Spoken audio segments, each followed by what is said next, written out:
This has kind of been a big dilemma in Jiu-Jitsu for me, because I always say first and foremost, Jiu-Jitsu is a martial art. And the whole purpose of it is to learn to defend yourself. You know, very rarely are you going to get into a fight on the street with a guy that also does Jiu-Jitsu and is willing to engage you in just Jiu-Jitsu. And even if they do Jiu-Jitsu on the fight, they're going to be throwing punches and elbows and knees. Yeah. And so the trend lately is, you know, there's a lot of schools that are teaching Jiu-Jitsu, but they don't teach any striking. And it's, for me, I grew up, we were training striking all the time with strikes, especially, you know, in the early days, Hickson was fighting all the time. And so just being able to train with him for his fights, you know, was incredible, because you get to see how effective it is, you know, and understanding how to deal with it.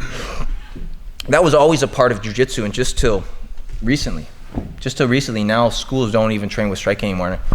I made the comment that really what people are training nowadays is not even Jiu-Jitsu. If you're not training with strikes, it's not Jiu-Jitsu. You're training submission grappling, which is a sport.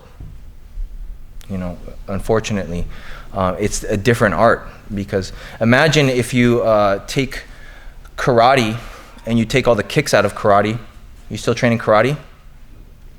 It's a different art, right? Yeah. If you say, okay, you're training karate, but you're only allowed to punch. Yeah. It's a different art. It may be boxing or something else, right? And so Jiu-Jitsu, the way it's originally trained and the way it was meant to be trained, was with punching, was with kicks. There's a lot of, in the self-defense, you see there's a lot of kick defense. We actually have a kick that you start to see guys using now in MMA, which is a side kick to the knee, right? Which is a very, very effective tool. So we train with punches and kicks and knees and elbows. Actually, for me, I love using elbows and knees when I'm training on top. It does a ton of damage, and you know. And so really, I encourage you guys to, for those of you guys that aren't, talk to your instructors and see if you can even start doing it one day a week. You know, putting on the gloves and going easy. So the way to train it is, the intention is not to hurt your training partner. Okay, so when we're throwing strikes, when I'm throwing elbows and punches, the intention is to make them react, to force them to be aware that, hey, in this position, you're exposed to taking damage and that you need to defend yourself, or you need to move, or you need to do something. Yeah. So when we train with strikes, I'm striking hard enough where that the opponent has to react. So I'm not doing like baby punches like this, because sometimes you train like this and you do stuff like this, and it's not realistic, right? And it's not effective. So I'm always training, we always put gloves on. I use the big MMA gloves, and we always punching probably 30%, 40% with gloves on. Enough that they can feel like, oh, okay, wow, if you were throwing a little bit harder, I'd be injured, right? But like I said, the goal is not to injure your opponent, but to force them to react. And what it also does for you is teaches you how to use strikes. How to use strikes in the context of training. A lot of times, I see people training Jiu-Jitsu and they get mounted. You know what guys do? They do this. Completely unrealistic. And they do this because they're not afraid of getting punched. And they're not aware that, hey, and so that's not even a martial art that they're training for, right?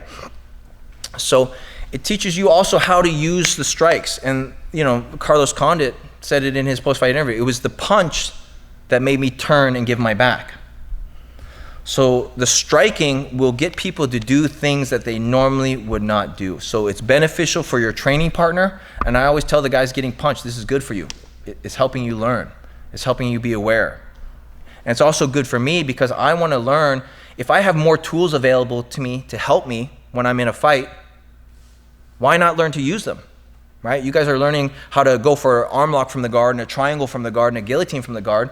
Well, guess what? There's striking available too. And those are all tools that are extremely helpful for you if you learn how to use them.